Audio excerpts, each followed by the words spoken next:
An earthquake slams into your city. It looked like a small nuclear device had been set off. It's terrible. There's a lot of people under there. It's pent. What do you do? You wake up and you think, this didn't really happen. People move away, please! They're closing all the bridges. You can't get home. You're stuck here. Where do you go? You're inside a building that's already been crushed and collapsed in half, and there's still more that could come down. How do you survive? Everybody was running toward us, screaming, get off the bridge, get off the bridge, get off the bridge. Test your knowledge, strategy, and instincts during the Loma Prieta earthquake, when nature strikes.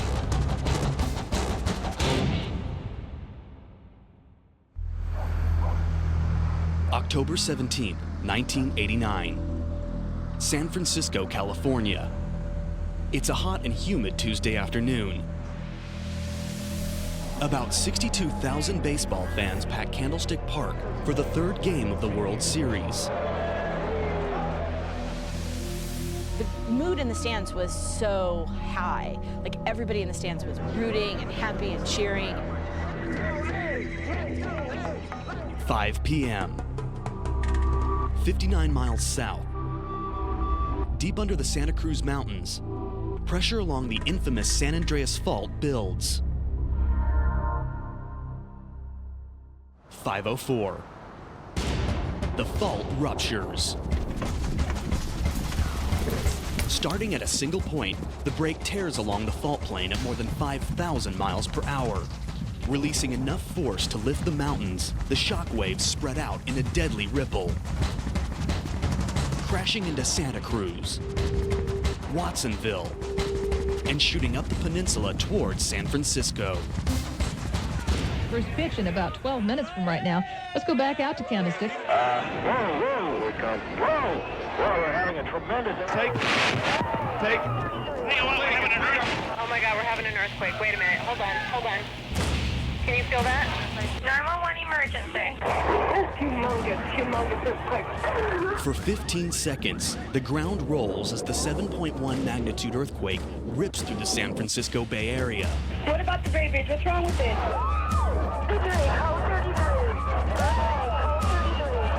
Get out of the building now. Everybody, get everybody out of the building. Somebody's stuck in the elevator. The advice, we suffered a major earthquake. We just had a major earthquake. Major earthquake. We have damage. People are hurt. Can you go door to door?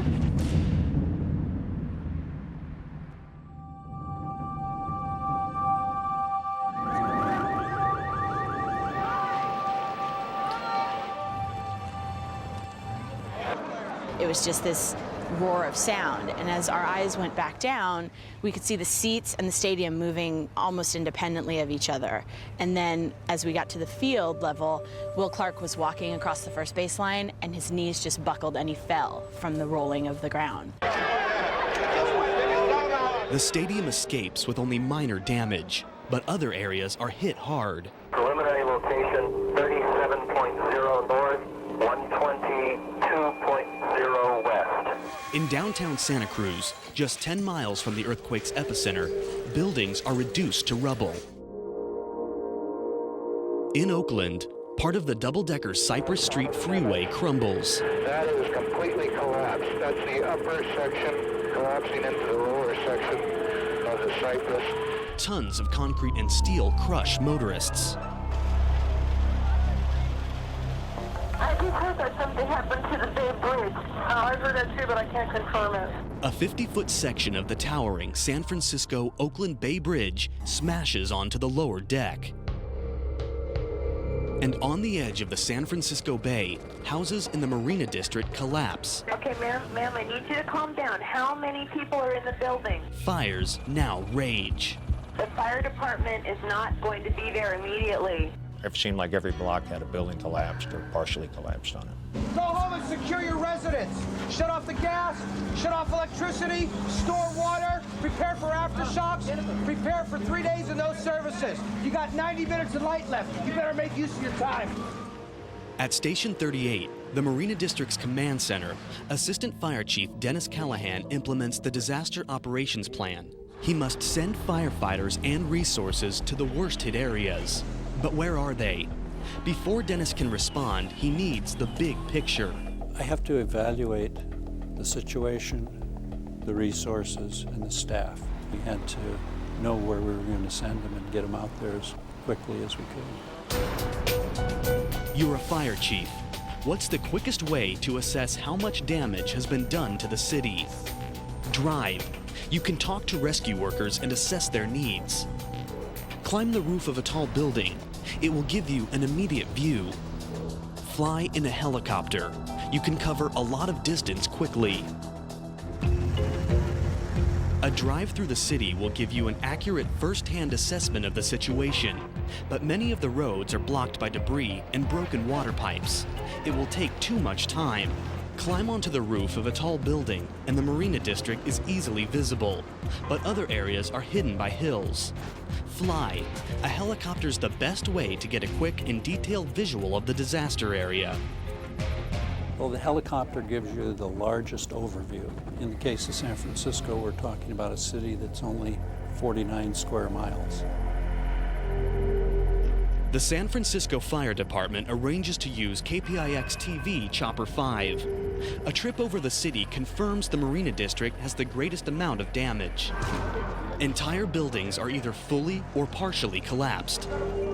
A major fire burns on the corner of Beach and Divisadero streets.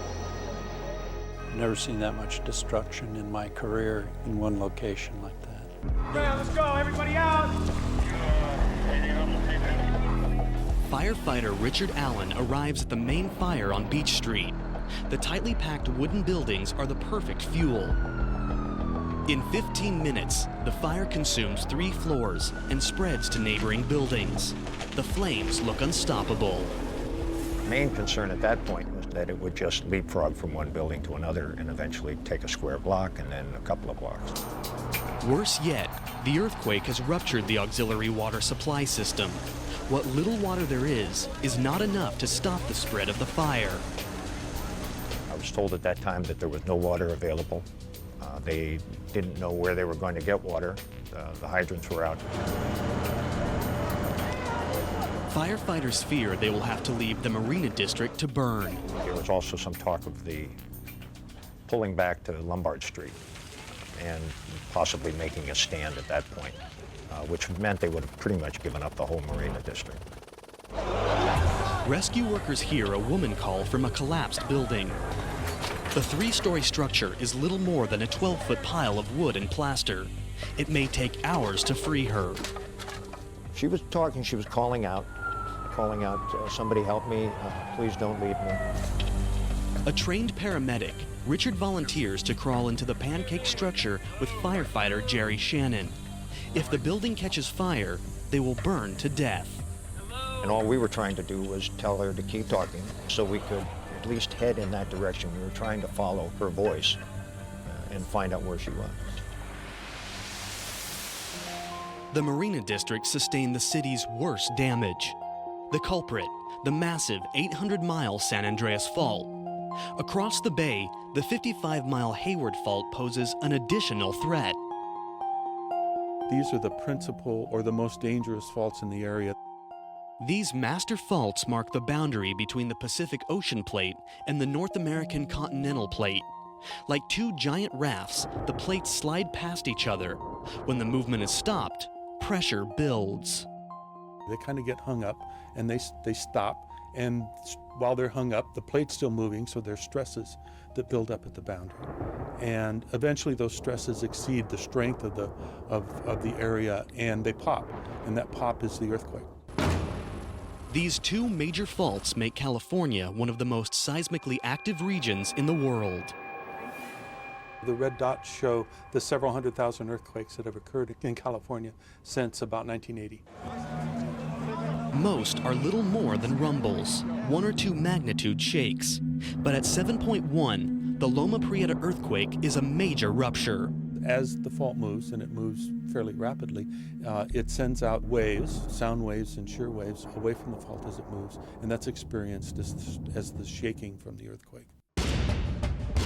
In the city of Oakland, the ground beneath the double-decker Cypress Street Freeway shakes.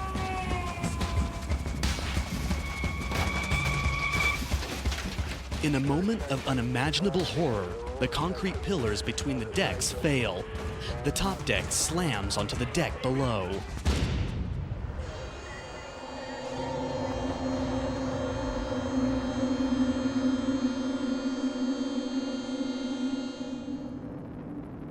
Oakland firefighter Lieutenant Mark Hoffman and his crew from Engine Company 1 are the first firefighters on the scene. When my driver stopped, we looked at each other and it was just, oh my God. Took a moment to process what we were seeing. It looked like a small nuclear device had been set off. It was actually overwhelming. From as far as the eye can see, you could see collapse. The top of the structure collapsed into the lower portion of the structure. The cars were crushed like an aluminum can would be crushed. Everywhere, there's chaos.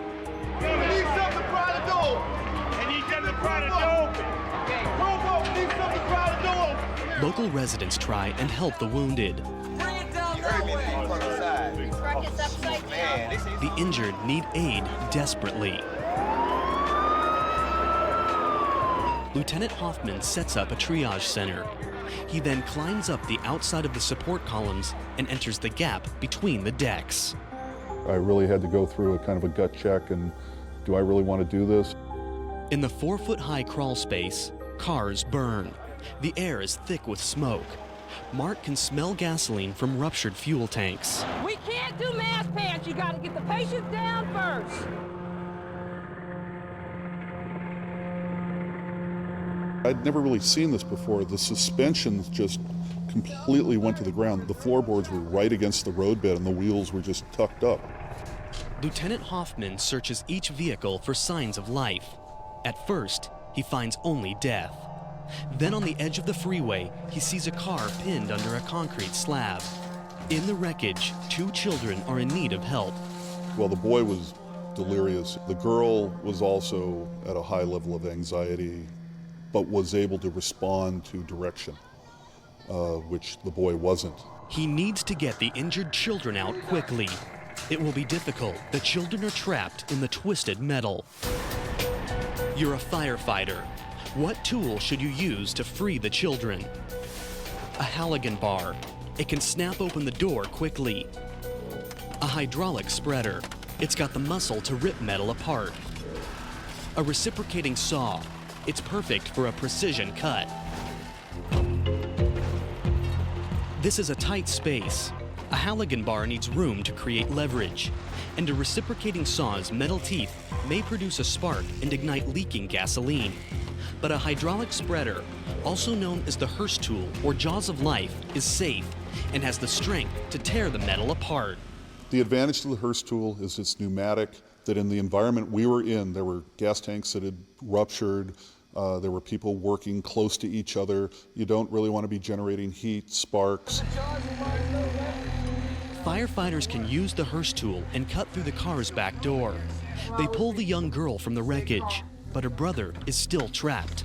His leg is caught between the seats and pinned under the dashboard. Everything had been compressed to about 5 inches tall, including the engine block. I couldn't believe that this thing had compressed a cast iron motor, but just everything was crushed. Lieutenant Hoffman is afraid the boy will die before they can free him. I ordered a chainsaw to be brought up with the intention of possibly cutting this kid's leg off if he started to code on me or started to pass away. Next, to save a young boy's life, rescue workers face a tough decision. We couldn't do anything with the boy until we could get his leg.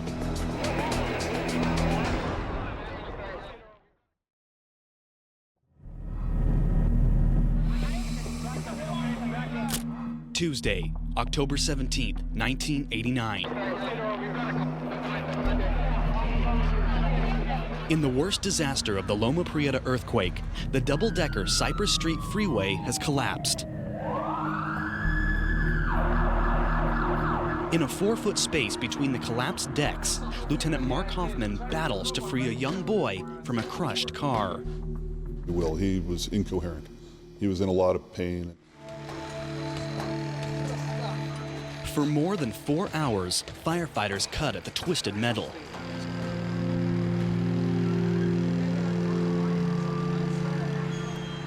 Once enough space is cleared, doctors examine the boy's leg. It's bad news. The boy's foot is still trapped by the dashboard, and his leg is badly damaged.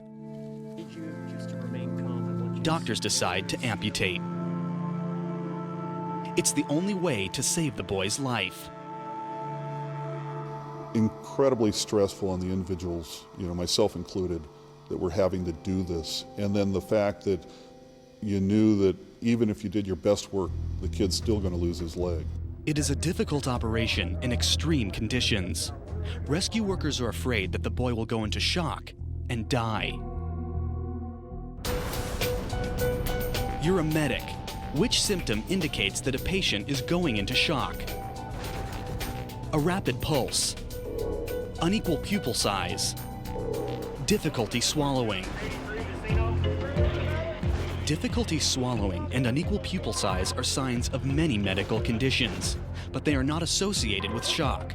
A rapid pulse, however, is a sign that the heart is trying to compensate for the loss of blood to vital organs caused by injury or a drop in blood pressure.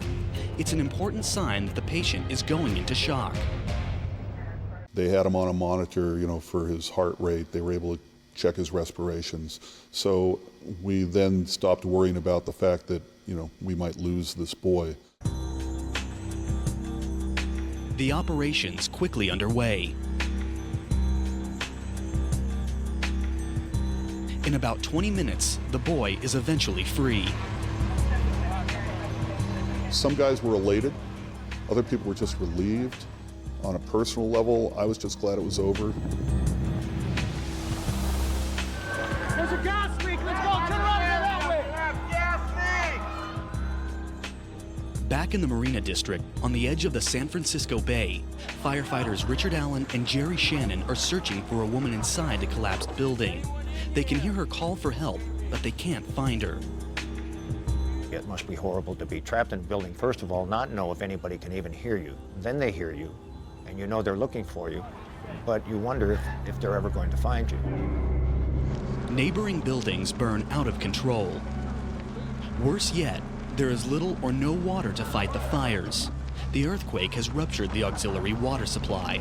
They were sending engine companies as far out as possible to find hydrants that still had water. Go back over here. Inside the building, Richard and Jerry have to tunnel their way through a maze of shattered beams and broken pipes. At times, the crawl space is only 18 inches high. To move forward, they cut the unstable beams with chainsaws. As you were cutting, it kind of held your breath, and then the chunk of wood fell out.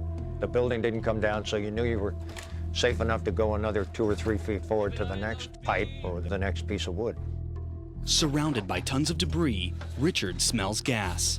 Then his worst nightmare is realized. The building catches fire.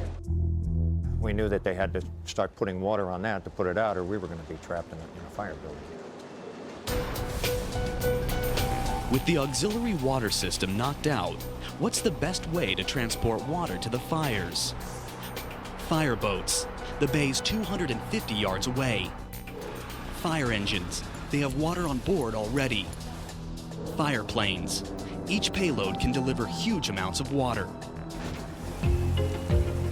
While fire engines often carry their own water, it won't be sufficient to put out a major fire.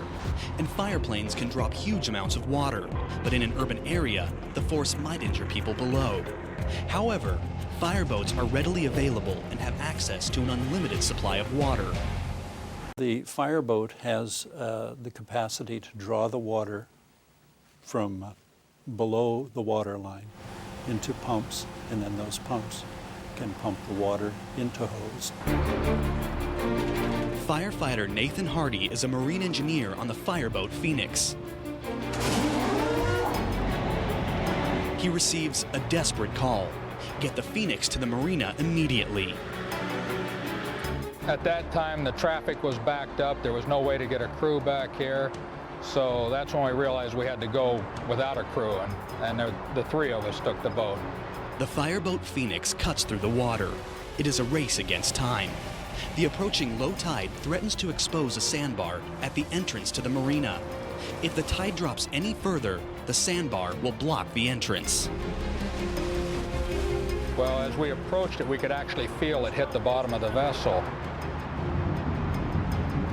I turned to the pilot and said, if we get stuck out here in the mud, we're not going to do anybody any good at all. The fireboat Phoenix maneuvers slowly over the sandbar. The massive 520 horsepower engines push the boat through. Alongside the dock, the plan is to use the Phoenix as a massive fire hydrant. Hose lines are connected to the boat's manifolds. Individual fire hoses are joined together to make a hose long enough to reach the fire. It's an ingenious plan, but there's a problem. The hose is too heavy for the firefighters to haul to the front line. Next, how will firefighters get the heavy hose to the fires? I could smell a definite odor of gas in the air, and I could see some panic in some people's eyes.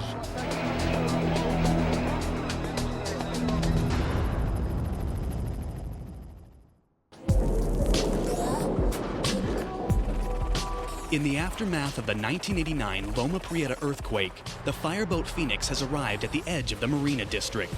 Firefighters connect an extra-long fire hose to the boat's massive pumps. But there's a problem. There are not enough firefighters to haul the heavy hose to the fires. The firefighter without water can't do a lot. The problem is easily overcome. San Francisco residents grab the line and run up the street. More and more people grabbed hold of it, and it just started to really go up the street in a hurry.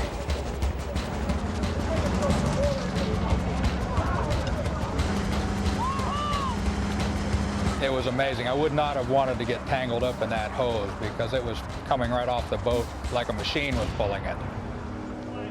The pumps on the fireboat Phoenix kick in. The 12-valve engines build up about 170 pounds of pressure, and the hose lines fill with water. On Beach Street, a cloud of white steam rises as the salt water hits the flames. But for firefighters Richard Allen and Jerry Shannon, deep inside the remains of a collapsed building, the water can be as deadly as the flames. Every time you dump water on a building, you add weight to that building, and that increased our concern of collapse. Even if it dropped a foot, it would have been enough to pin us. Firefighters find a delicate balance. They hit the flames with small amounts of water by using a special nozzle that creates mist. The water turns to steam and draws heat from the fire. As soon as the flames die down, the hose is shut off, and the firefighters wait for the next flare-up. Had they just put water in unlimited quantities in that building, they almost certainly would have collapsed the rest of that building in on us. The technique buys Richard and Jerry enough time to find the victim, pinned beneath her bedroom closet door. Once we had made physical contact with her, able to touch her and hold her hand, there was a great deal of relief. I think she really believed at that point she was going to be saved, that we were going to be successful. The victim's hip is injured. Unable to move, Richard and Jerry strap her to a stretcher and pull her from the building. Most of my exhaustion was just emotional exhaustion. It was just to finally be finished with the rescue. Once it's over, then it just all comes in on you, and you realize the magnitude of the operation. With the building evacuated, the firefighters open the hoses. The fireboat Phoenix pumps 6,400 gallons of salt water per minute onto the flames. You could see the white steam, the telltale evidence of water getting on the fire. 60 miles south, the coastal town of Santa Cruz is living its own nightmare.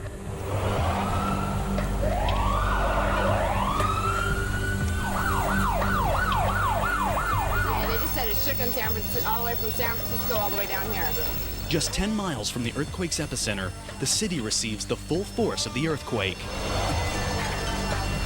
The force was so strong, you couldn't get out of your chair. This has got to be the strongest one that has hit Santa Cruz. Built with unreinforced masonry, 1/3 of the historic downtown buildings rock on their foundations and crumble. We could see the mortars fall, the bricks roll. It looked to me like the downtown had died. There was a lot of debris and rubble. The downtown that you always had known no longer existed. It was just gone. Dan Coiro, photographer for the Santa Cruz Sentinel, is 1 block from Pacific Avenue, downtown's main street, when disaster strikes. He grabs his camera and heads for the destruction. I just kept going and just walking down the mall, shooting people with dazed looks. I saw a lot of people walking down the street crying. They could not handle it. They didn't know what happened.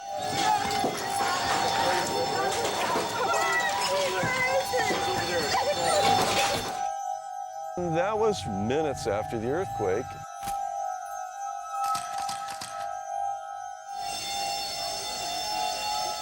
Most people flee the destruction. What floor were you on?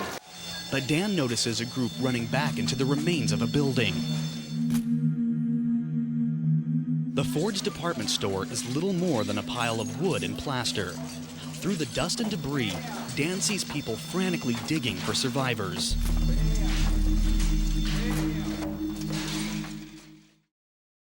Nobody was saying much. They were just digging. All you could hear were the bricks clattering.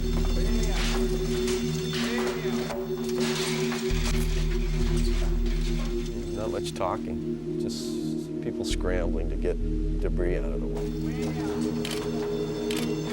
Dan photographs the search for 30 desperate minutes.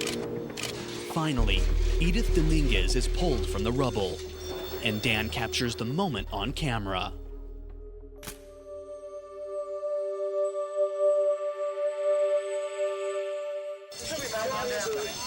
People, move away, please! Her leg was severely damaged.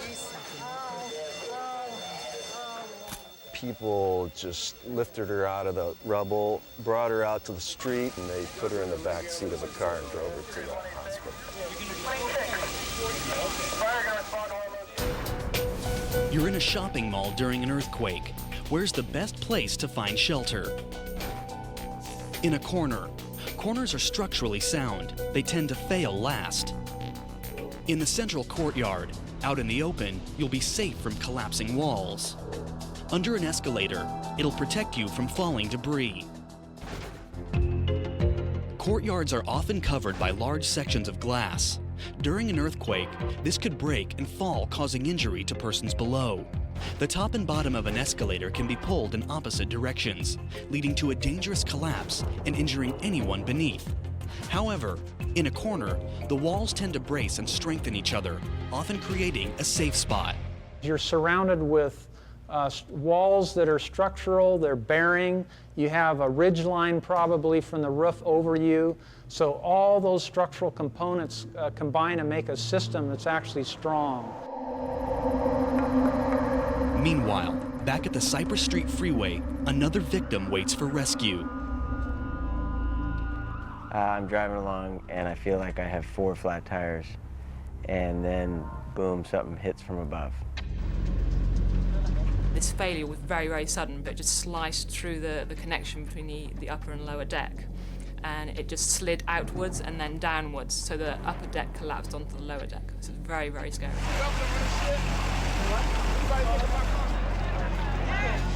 Tim Peterson's trapped between the sandwich decks. He's in terrible pain. Both feet are pinned behind the brake and accelerator pedals. The steering wheel's pressing down on his thighs, and he's having trouble breathing. I could hear other people screaming, and the horns, all the other cars were packed down. The horns had activated with the steering wheels. I don't know how the hell we're going to get him out. Okay? We have one woman who's unconscious, bleeding from the head. She is breathing. She's got a pulse. People would poke their head in, and then they would leave, because nobody wanted to be near it. So because the fear was it was going to fall again, and I guess there were aftershocks, and so it was still moving. Firefighters Victor Cuevas and Andy Pack are the first to climb between the decks. Tim's car is the closest to them. It was probably crushed down to maybe about 27 inches. I mean, if you can imagine stepping on a soda can, that's how these cars were completely crushed. Worse yet, the top deck continues to settle. When we first got there, the highway patrolman had a tape measure, and he had indicated to us that during the time he's been there, the freeway had come down 2.5, 3 inches. Rescue workers try to shore up the freeway with heavy timbers, but the wood cracks under the weight of 600 tons of concrete and steel. You hear the wood start to splinter because the weight of the freeway, and you're realizing that you have to hurry up, and it's going to come down to a certain point. We're still getting a series of aftershocks. Here comes another one. Oh my God. Aftershocks rattle the freeway. A big one could collapse the structure completely. Battalion commanders face a tough decision. Should they pull and order rescue workers out, or risk losing more lives by letting them remain? They call in engineers to assess the stability of the damaged structure. You're an engineer. What's the most important feature to inspect before you let rescue workers enter a building? Cracks. They show there's damage throughout the entire building caused by uneven movement. Sags. The overhead beams are bending or broken. The building could collapse from above. Bows. The bricks have moved out from the wall. The wall could give way at any moment. Cracks and bows are important signs that serious structural damage has been done to the building. However, it is unlikely that the building will collapse unless more weight is added or there is an aftershock. Sags, however, indicate that main support beams are dangerously compromised. The whole structure could come crashing down. Probably the most important thing is a sag or a lean in the building. And what that tells us is that some of the interstructural members are beginning to fail. Engineers cannot guarantee the safety of rescue workers. Even the officer that was in charge of Vic and Andy's safety basically said, hey, if you guys can't do anything with him, just leave him. He was so anxious to get out that he wanted us to cut his legs off just to get him out.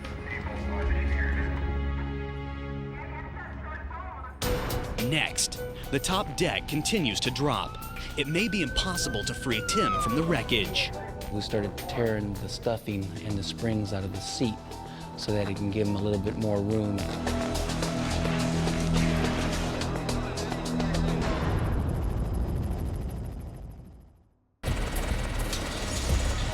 Between the decks of the collapsed Cypress Street Freeway, firefighters are in a life-and-death struggle to free motorist Tim Peterson from his crushed vehicle. The steering wheel was pressed against his thighs, causing a lot of pain and also trapping him. The gap between the decks continues to narrow. The rescue may have to be abandoned.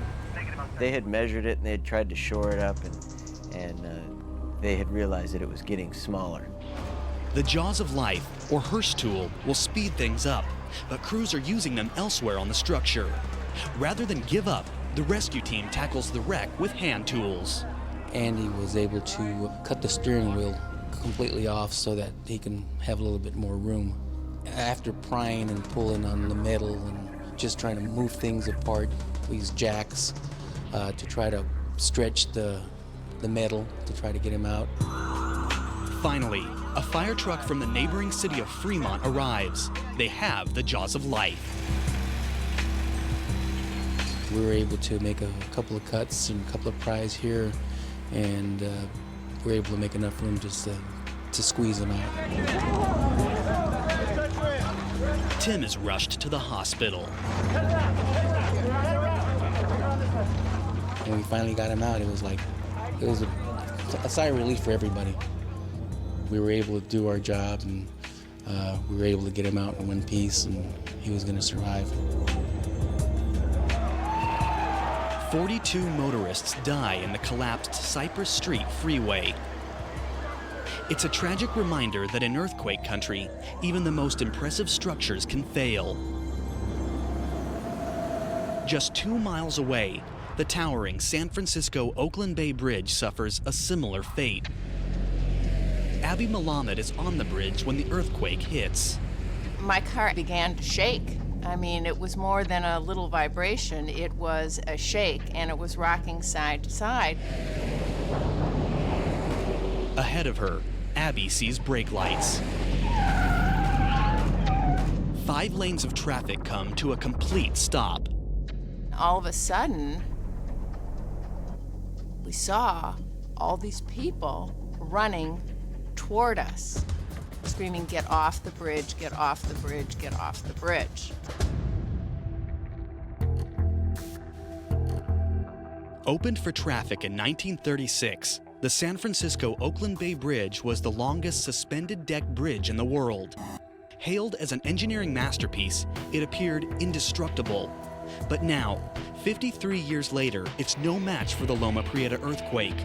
A 50-foot section on the upper deck slams into the road below.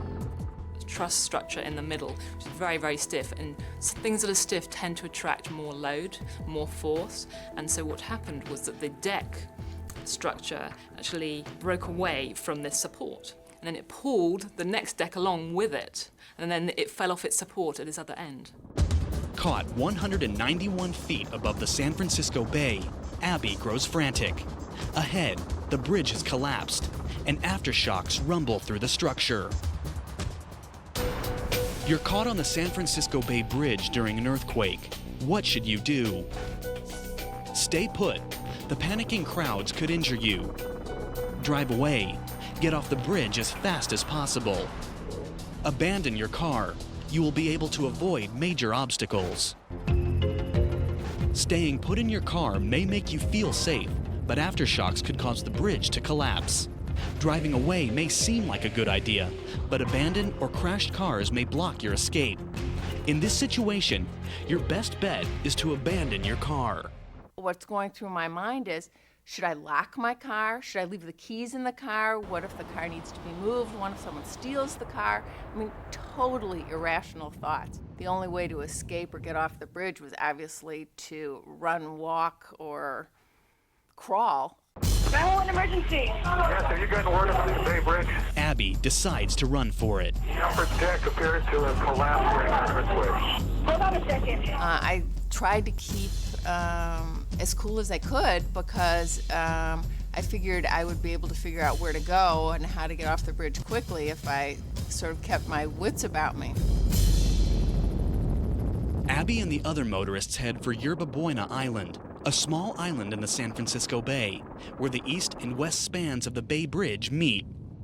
I imagine some people would have felt as if they were trapped on the island, unable to get off, but frankly, I felt very safe. I figured, you know, if it took days, a boat would come by if the bridge in fact was down. After a few hours, Abby Malamed's allowed back to her car and redirected off the bridge. Meanwhile, in the coastal town of Santa Cruz, residents continue to search for survivors in the ruins of the historic downtown. When we looked to the downtown area, Pacific Avenue area, we saw these, what turned out to be large dust columns rising from the areas where the unreinforced masonry buildings had collapsed.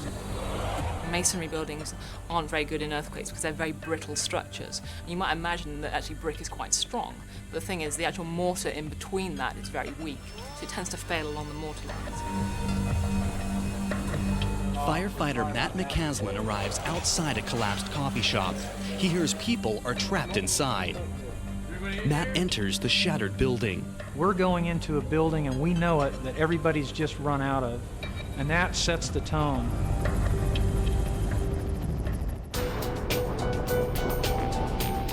Next, firefighters face death and injury when aftershocks hit the unstable building.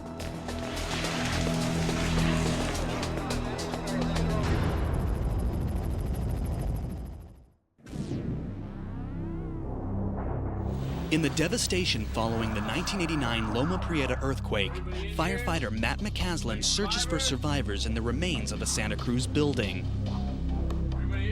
The air was acrid with dust, and the smell from the broken and crumbled pieces of masonry, and the light was very dim. As Matt makes his way to the second floor, a powerful aftershock hits the building. The unstable structure rocks and shifts. Matt has seconds to get his team to safety. The place that I could find for us was actually next to a pillar column that was bolted to a main beam that supported the overhead. The debris that did fall was deflected away. Matt's training and quick thinking saves his crew. For several days, Matt and rescue crews continue to search, while families wait outside. A third body has been recovered from the mall. The second body in the coffee roasting company.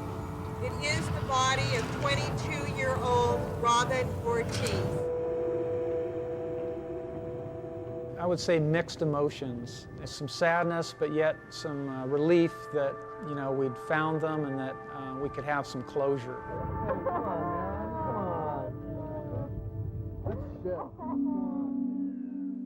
Changed the city drastically. For months and months and months, we were still trying to dig ourselves out of the rubble.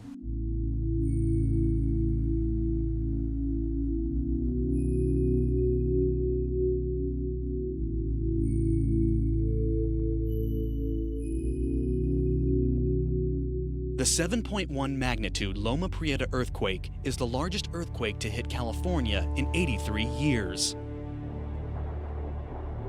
63 people are dead. Nearly 4,000 injured. The aftermath comes with a hefty $5.9 billion price tag. We all like to think we're in control, and that's one of the moments you realize is that the gods are in control and you're not. As the dust settles, the questions begin. What brought the Marina district to its knees? Why did the Cypress Street Freeway collapse? Scientists and engineers turn to an obvious culprit, the soft and wet bay soil. When this type of soil shakes during an earthquake, its particles move closer together and force the surrounding water out. This makes the ground liquefy, causing buildings to sink. It's a process called liquefaction. So basically you get this strong shaking, which is what causes the soil to then soften. And as the soil softens, then you have a large motion back and forth. You can imagine waves in a bathtub moving back and forth. It would be the same type of motion. Maps created by the United States Geological Survey show vast areas along the margins of the San Francisco Bay are built on soft bay mud. Even more disturbing, California is heading for another major earthquake. We know the plates are still moving and that the San Andreas Fault is building up stress for another large earthquake. Californians are doing more than just bracing themselves. They are designing buildings to withstand the awesome power of earthquakes.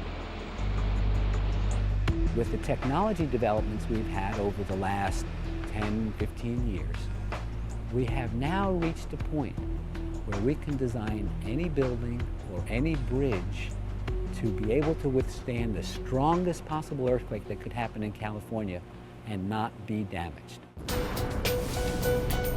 What's the best floor plan for a house in an earthquake area?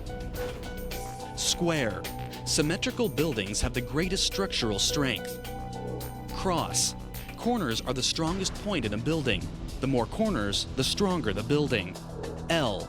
The long axis provides stability for the entire building. In complex L and cross-shaped buildings, the force of the earthquake is concentrated at the inside corners. If they fail, the building will collapse. Shake a square-shaped building, and the forces are evenly distributed. There is less chance of damage. As the earthquake comes, the stiffness is not the same, and so the structures can move in ways which creates great stress in the structure. But a square foundation or a rectangular foundation has stiffness which is equal in all directions, and it moves more as a unit and not as much in torsion, which rips a building apart. Scientists predict the next big earthquake along the San Andreas Fault will be a magnitude 7 or higher. To face that kind of power, Californians have turned to performance-based design. Performance-based design is actually looking at different levels of performance for a structure. So for example, a standard code approach would be to design for life safety, which is obviously very important. But nowadays, owners are interested in business continuity. And for things like hospitals and power plants, they obviously want to be operational after an earthquake. Victor Zayas of Earthquake Protection Systems is the inventor of the friction pendulum bearing, a shock absorber for buildings. It works by isolating the building from the ground, allowing it to rock during an earthquake without breaking up. We have this concave spherical bowl, and by supporting the weight of the structure on this slider that sits in the middle of the bowl, during an earthquake, instead of the structure being shaken violently, what happens is it goes through a gentle swaying motion where it moves from side to side and it's lifted up rather gently. In this way, we can somewhat harmlessly dissipate the motions of an earthquake without damaging the building. But out on the San Francisco Bay, designers of the new San Francisco-Oakland Bay Bridge have come up with a different solution. They've designed the bridge to intentionally fail at key locations. So we know that if there's going to be a seismic event, there is going to be damage. And so rather than let the damage occur wherever it wants to, the engineers have gone in and designed this bridge to have failure in certain locations that are easily accessible. You can get to them and you can make the repairs and get the bridge back underway. The key to the system is the hinge pipe beam. In the background, you'll see two large holes in the end of that bridge, and those holes are to accept the hinge pipe beam. Hinge pipe beam is made up of 8 separate cans welded together, and in the middle there's one can that is weaker than all the other ones. And at that location, when the stresses in the ground movement moves so much, it's going to fail right at that location. That's where we want it to fail. By bending and buckling, the hinge pipe beam absorbs the earthquake's energy and protects the rest of the structure and anyone on it. After an earthquake, repairs are easy. Service engineers access the broken segment through utility corridors in the structure and replace the damaged section. The result? The bridge remains intact and in service. I think this is probably one of the best designed bridges in the world. It's very safe.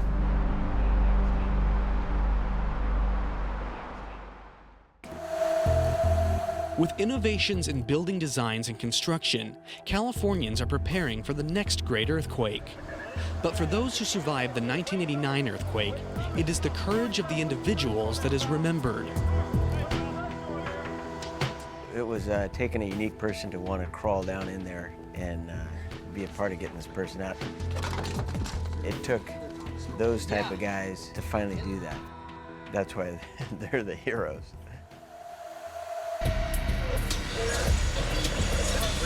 Tim Peterson was pulled from the horror of the Cypress Freeway with 2 broken ankles, a broken back, shoulder, and ribs. Today, he's an Oakland firefighter, working alongside Victor Cuevas, the hero who rescued him. You know, I figured it was over. So, and now these are all bonus days for me. There's a gas leak. Let's go. Turn around. He's up on this bridge somewhere. The Loma Prieta earthquake was a day that changed many lives. It was a day where ordinary citizens performed extraordinary deeds. I saw a man there in a business suit and another one in shorts and sandals. It was quite a cooperative effort there from everyone. I saw a whole bunch of civilians who, with no training and no experience in there, got up there and tried to help. That's heroism to me.